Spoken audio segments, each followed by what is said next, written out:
Welcome back to the Triple Option. Paul Catalina, Royden Ogletree, and Garrett Ross. Okay. Better bet to win after the polls came out yesterday. The top five is Georgia, Ohio State, Oregon. Texas is fourth or fifth? Fourth. Texas is fourth. Their highest ranking since 2010. So Texas is fourth. Alabama is fifth. Taking those top four, I'm going to make the argument that Ohio State is best set up because of their roster and their depth to win the national title, and that they lost a starting safety, and then they got a better one in the transfer portal in Caleb Downs, who's fantastic. Their quarterback is upgraded from Kyle McCord to Will Howard, although probably not as much as they want it to be. But given the weapons he has around him, they lost one regular season game with Kyle McCord last year, and Will Howard is better. You don't agree? That's with arguable. I don't. I'm not sold on Will Howard, but that's just me. I was listening to something today, and I think it was Joel Klatt was talking about, what he saw from Kyle McCord, and it wasn't as impressive of what Will Howard can be, meaning that like Will Howard's like 240 pounds, and in that Chip Kelly offense, they're blowing smoke a little. They're like, he's the fastest player of all time. He's the fastest player in Ohio State's camp. He ran 22 miles an hour. He would have beat Noah Lyles I made that one up, but I just think what he can bring in that Chip Kelly specific offense, as far as the read option and, quarterback design runs too. And look, Will Howard can throw the ball around a little bit. I think there was a misconception that he was more of a Colin Klein than he was like a Carson Beck or somebody that is sit in the pocket and throw it around a little bit. I think he's a true dual threat guy. I think he's going to be good in that, specifically in that Chip Kelly offense is what I'm trying to say. I think he'll be fine. Yeah, I think he'll be fine. I think he'll be good. I have questions, and we had Graham Coffey on 365 Sports yesterday, who covers Georgia, about.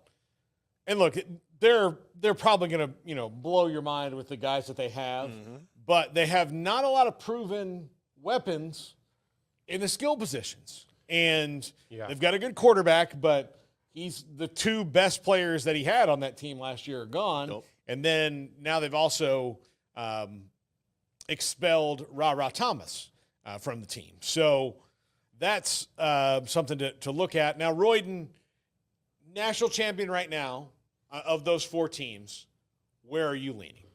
I mean, I was going to say Ohio State. Oh, well, I took that away from you. Don't change your opinion just because I was going to say Ohio State with all the transfers that they brought in, of course. Like I said, I do think their quarterback situation is actually going to improve. We'll see how Kyle McCord does in a lesser offense in Syracuse, and then we can compare and contrast. But now if he goes to Syracuse and all of a sudden in the dome he's slinging it around and be like, ooh, okay, this may have been a mistake. But the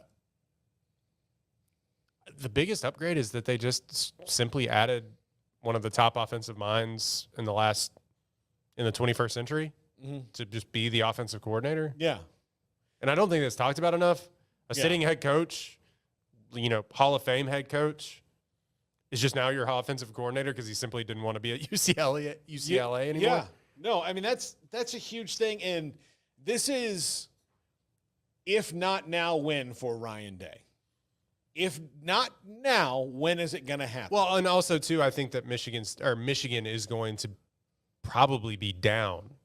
From last year, they're not going to be. They're not going to. Yeah, they're not going to. They could still be a very good undefeated team, but they're not. Look, J.J. McCarthy's gone, and they don't know who the guy is. Too, by the way. Yeah. So, but he's. I mean, it's probably going to be Orgy at Michigan. Yeah. He had thrown one pass last year. Look, they're always going to be like the run option. The option game between Orgy and Edwards is going to be deadly, and they're going to run over people. But also, no matter how much they want, people want to say it won't affect them. Their head coach is dealing now with sanctions. There's bound to be a letdown from going 14 or 15-0 and winning a national championship despite everybody rooting against you, except for, the greater Michigan area. And I just feel like there's bound to be a letdown first-year head coach. They're ranked 9th. This article makes the point that they also should be a faller, the one that you sent me from The Athletic, or will fall out of, the top 10 eventually. So, yeah, to your point, if Ryan Day doesn't beat Michigan this year, and we've had this argument over and over and over again, is like how much better can you get than 11-1 and losing to Michigan? To them, it's winning the national championship. But also, you know how many people would kill to have Ryan Day as a head coach? Most of them. So, but yeah, it's gonna be really nasty online and otherwise if they go in there and they don't beat Michigan or they lose to Penn State. Are they even playing Penn State this year? I believe that they are. Hold on, I'll tell you. And look, here's the thing about their schedule. It doesn't matter. They still will make the 12-team playoff, but if you go another year of Ryan Day losing to Michigan, not performing up to expectations with the players that you have on your team, people in Ohio are going to get super mad online and otherwise. So on paper right now, theoretically, their nightmare scenario is 9-3. The 3 teams they play that will match up with them the best: at Oregon, at Penn State, home for Michigan. At Oregon, at Penn State, home for Michigan. Yeah.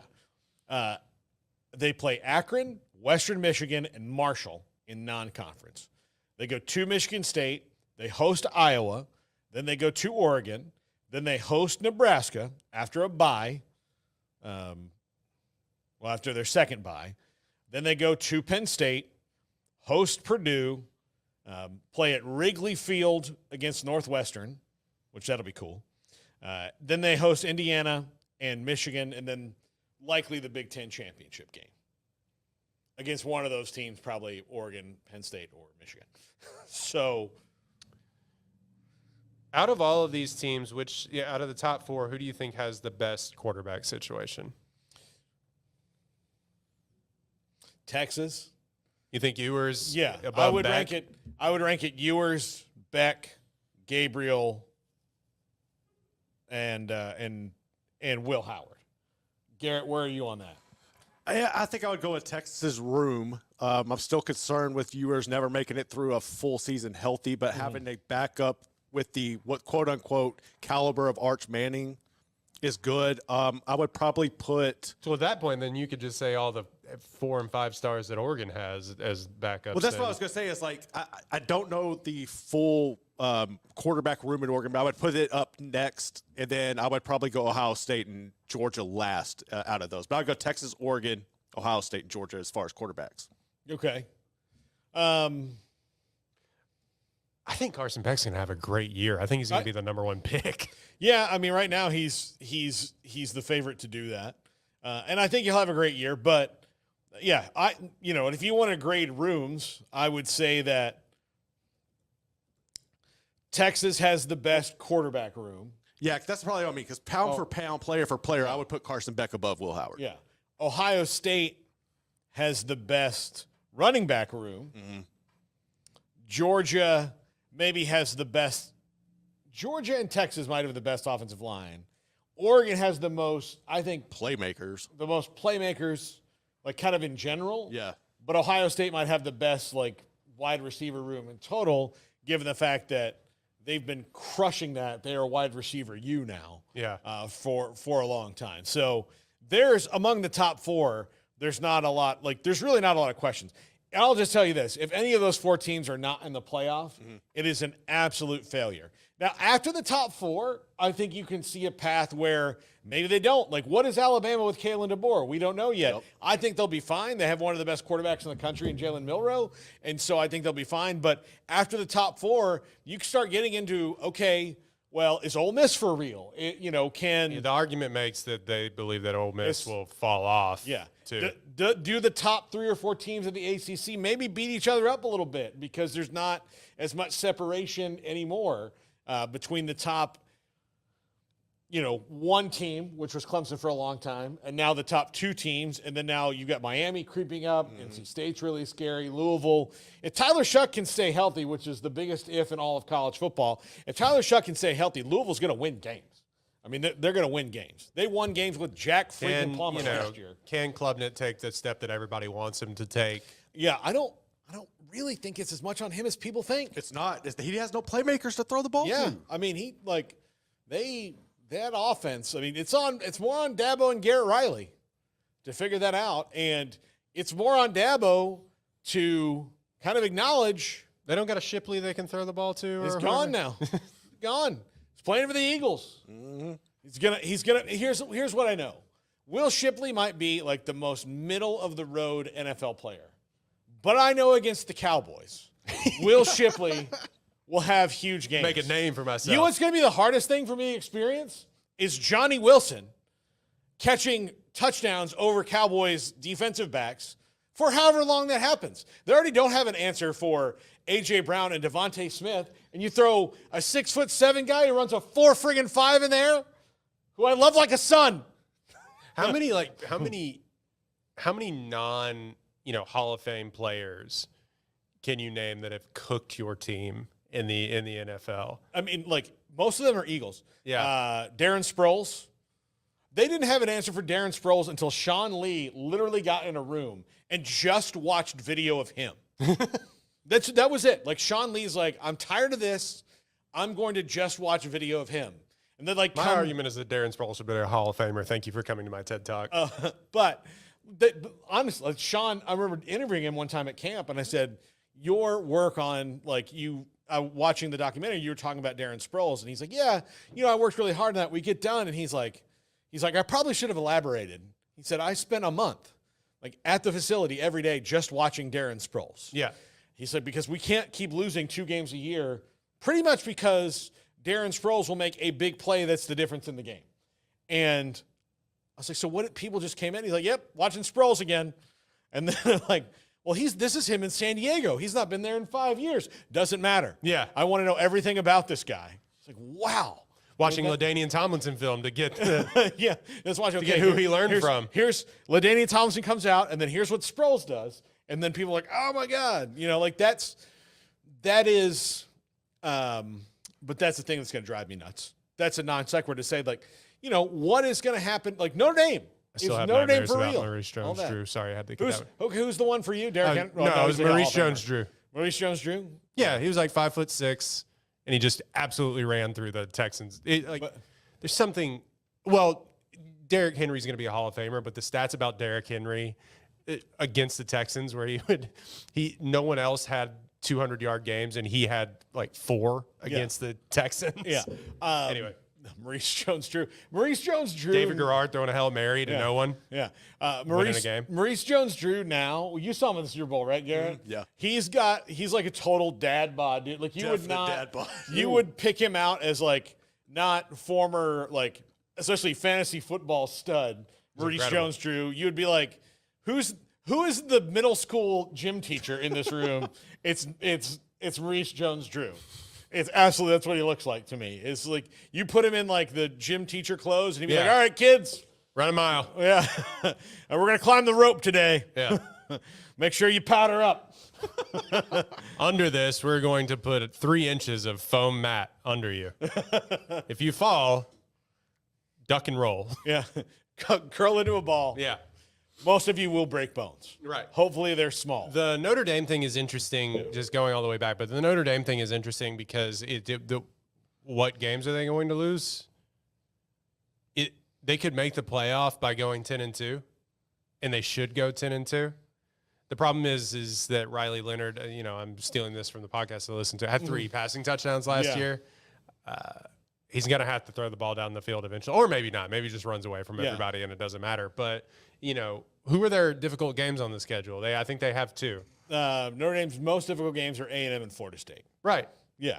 So, But they have USC at the end of the year, which I don't know about. I didn't think they should have even been ranked, to be quite honest with you. Just based on what we've seen, that felt a little lazy to me. Louisville will be a tough game for them. Georgia Tech will be probably tougher. But their schedule is at A&M, NIU, at Purdue, Miami, Ohio, Louisville, by Stanford, at Georgia Tech, at Mercedes-Benz Stadium, by the way, and not at Georgia Tech, and versus Navy at MetLife Stadium. So they're playing in some big stadiums, hosting Florida State, Virginia at home, and then versus Army at Yankee State. But man, Notre Dame's going on quite the tour this year. So The thing is, and then they play Army at Yankee Stadium and then go to the Coliseum to play USC. So it's always funny because the college football poll isn't supposed to be based off the AP poll, but it ends up being that way anyway because that's kind of where their starting point is. Yeah. And it's always a fun roundabout way of saying we don't know how to actually rank these people, or we shouldn't be ranking these people to start with anyway. We should just let them play 4 games. But the thing is that the AP poll is so top heavy with SEC schools that I'm bound to think that more Big 12 teams sneak in here than I think we want to believe in. We all want to say that 8 of the 12 teams are going to be SEC schools because that's just how it works out. And, the rest will be Big 10 schools. I kind of think that Utah, who's sitting at 12, so maybe it's a non-starter, but Utah, I think, kind of can sneak in there. I think that Oklahoma State or KSU, I'm just saying that one or two teams from the Big 12 will have better seasons than I think people are realizing. And at the end of the year, they're going to have to make more. And it happens this way every year, but they're going to have to make some tougher decisions than, we can just throw Alabama in there again or what have you. yeah, That's my thinking on the whole, how it shakes out. And the whole article that you argued is that by the end of the year, it's not going to look anything like the main argument of the article is that Georgia being number 1 is actually bad for them, which is a funny argument to make. But but most teams that get, they're going to have the biggest bullseye of anybody until they're knocked for a legitimate loop, not a win all 12 games and then lose to Alabama in the championship game kind of a thing where they're knocked legit out of the playoff. That's when Georgia is going to be, maybe not as feared anymore when they go 8-4. right, And which I don't foresee happening. it would be a tragedy in Athens of epic proportions. An unmitigated disaster. It would, oh my gosh. It would, Books would be written. yeah. Like Sonnets would be heard. yeah. But, you do, sometimes, and they do have this feeling to me right now of a team discipline-wise that's flying a little too close to the sun. And, the rah-rah Thomas thing is a good step forward. But, short of, another traffic thing happens and they don't do anything about it, then they're just inviting the fall. That's where Nick Saban, if you look at almost every other, team that could have been, if they just done it the way Nick Saban did it. Yep. Jim Tressel invited the fall. Now, was it stupid, the hill he decided to die on, and that the NCAA even cares about a free tattoo? That's some sort of commodity. Terrell Pryor got a free tattoo. He cannot take that tattoo and show it to somebody and then get anything else. There's no exchange rate for it. Unless it was sponsored by Gatorade. And even then, what good is that? I can't. Garrett has tattoos. I couldn't get a tattoo, and he's like, you know what, dude? I want that tattoo. I'm like, oh, cool, take mine. You know what? We're friends. Happy birthday. And I just here you go. We're gonna run into each other really fast, and then my tattoo. Yeah, it's like the non-permanent ones. That you slap on you rub a little water on it. Yeah. So The thing with Georgia is you are right. Like their top running back coming back, their top 2 running backs both went pro. Their top running back coming back, Robinson, had 96 yards last year and 2 touchdowns. Granted, he was a sophomore, is a sophomore now, but really it is their wide receivers, and their wide receivers didn't perform. Colby Young transferred in from Miami, and they feel good about him. But Lad McConkey, Brock Bowers are gone, and you said Ra Thomas is suspended, no, cut, gone. And so it's Lovett and Bell, Dominic Lovett, and I'm looking here, Dylan Bell, totaled 900 yards between the two and 6 touchdowns last year. So that's a lot to replace. And Colby Young, fills out that 3, and they might be really good. But that's a big question for me. Far be it from me to question the 4th or 5th Georgia player. No, yeah, absolutely. Which I would love on my team, and they would start right away. But when you're asking them to be number 1 elite run over everyone, Georgia, I don't know. Yeah. It's a lot to replace. Yeah. I think they're going to be there. So, but I do think that when you look at the other rosters, Georgia's actually has something in certain positions to be desired. Now, are they going to still have the best offensive and defensive lines probably in the country? Yeah.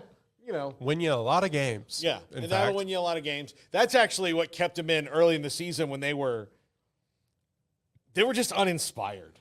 I mean, when they saw their schedule, there was nothing to get up for. Yeah, they were just like, all right, well, let's go to South Carolina, Or did they go, or South Carolina come to Georgia and we're up like, where they had a couple teams give them scares. Yeah. Give them legitimate scares. Yeah, there was a couple of ones where, oh no, into the 3rd quarter, and then they win 24-10 or something. Yeah. Whatever. But you could tell that they were like, can we get to what matters to us? They've had too much steak and they did not want a hamburger anymore. Right. That was kind of how it was. I think not being in the playoff last year will put a chip on their shoulder. Yep. And they shouldn't have been, but so you could pick one of 3 teams that shouldn't have been in. I'll let you take any one of the 3 out and put the rightful one in. I don't care who you take out. I legitimately don't. If you take out Georgia, Alabama, or Texas, put Florida State in, I'm not sad about any of it at all. So I would think it could have worked out well. But speaking of waking up in the middle of the night with that's the rantings of a madman. I'm thinking about other teams that have let it, they squandered it. Their dynasty.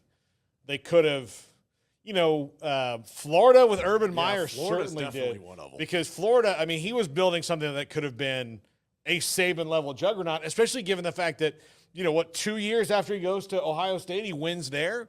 He could have, and he let it, it happen there too. Well, look, Mac Brown at Texas will be the common example. Colt McCoy getting hit and not playing is the sliding doors moment for that entire. It is the sliding doors moment, and it is also where you kind of Garrett Gilbert, who wound up being a pretty good college quarterback, who's been in the NFL.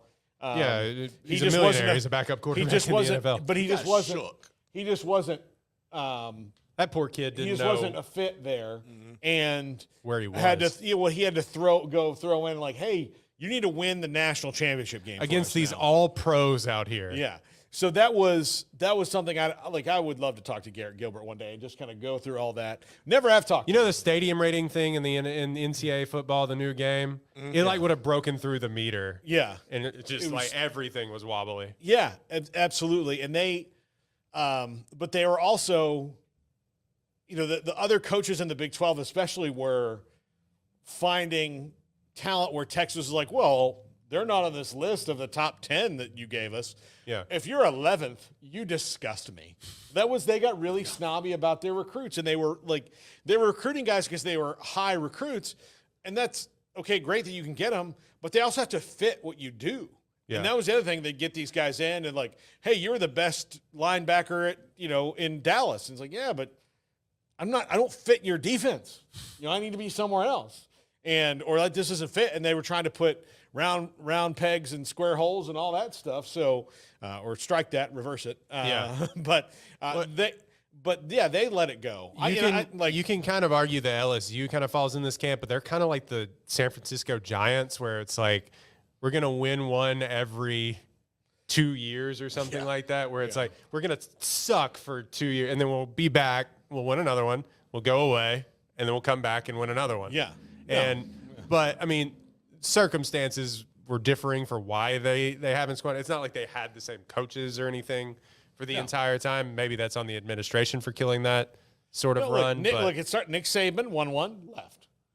But like every time Les they Miles win something, 1-1, and then that right there. Every time they win something, the stuff comes out. That's what I'm saying. Derails itself. Yeah, and then Ed Orgeron comes in, helps them clean up their mess partially, but once they won, he created a new one. Yeah. Because he was now the absolute king of Louisiana. Yeah. Like, seriously, He was the emperor. he was like, Louisiana hasn't had a king since Louis the 16th. And it was like, no, you're now the king of Louisiana. Our favorite son who won a title at LSU. And when you go talk to people to ask them for money, you're like, hey, give LSU some dollars. We need money. And they're like, Put that throne on my fan boat. It's me asking for money. It's me. I feel like I'm talking to my Uncle Ed. Yeah. I have an Uncle Ed. He talks just like that. Drinks just as much beer. Yeah. This is awesome. And then Ed was like, Runs in the direct sunlight with his shirt off. yeah. Hey, lady. Contacts Booster's wife, allegedly. Hey, lady. Let me fill up your gas tank. Go Tigers. Is that a double entendre? Who's to say? Yeah. Hey, you know what you need to do? Come out work out at our gym. Way better than Gold's. We got free jacuzzi. It's also tough to say like who's squandering dynasties when Alabama, especially in the 21st century when Alabama's running roughshod over. I mean, it's basically just Alabama has been. I mean, like, but then he never squandered it because anytime, and this is what makes Saban so great. That's what I'm saying. Anytime that stuff came up, nipped it in the bud. Yep. He never let anything fester, or he knew something that Kirby doesn't quite know yet, that you'll get another one. Like, there's no, like, you're a juggernaut. Yeah. You'll get another one. And that's what the great coaches know is like, you know what? Yeah, this kid's great, but I've also, every other kid on this team is, so I'll let this one go. And then I'll show them, like, I don't care how good you are. You know who's the best and then example? They fall in line. Sorry, the best example of it's USC. Yeah. They squandered it. Yeah. They squandered it. In a big way. Well, for multiple reasons. And the biggest thing was the NCAA came at Pete Carroll, and he's like, okay, fine. I'm going to go win a Super Bowl now. I mean, he did the Harbaugh. Yeah. He was the original Harbaugh that nobody really talks about. Harbaugh's doing the Carroll. Harbaugh is doing the Carroll, actually. Yeah, so it's like, no, I'll just go win a Super Bowl. I'll do that. That's fine. Don't worry about me. I'm on to bigger and better things. And moved on, and then USC, who has had, if you want to talk about a bad run of athletic directors until now, until just the one they hired a few months ago, they've had a bad, like, they were like, you know what? You won the Heisman Trophy, right? Or you were a really good football player. You're the athletic director now. What's your fundraising experience? Usually I go to golf tournaments when people pay me to, and then tell other rich people to give money. So let's do that. I've been at the rollout of several vodkas.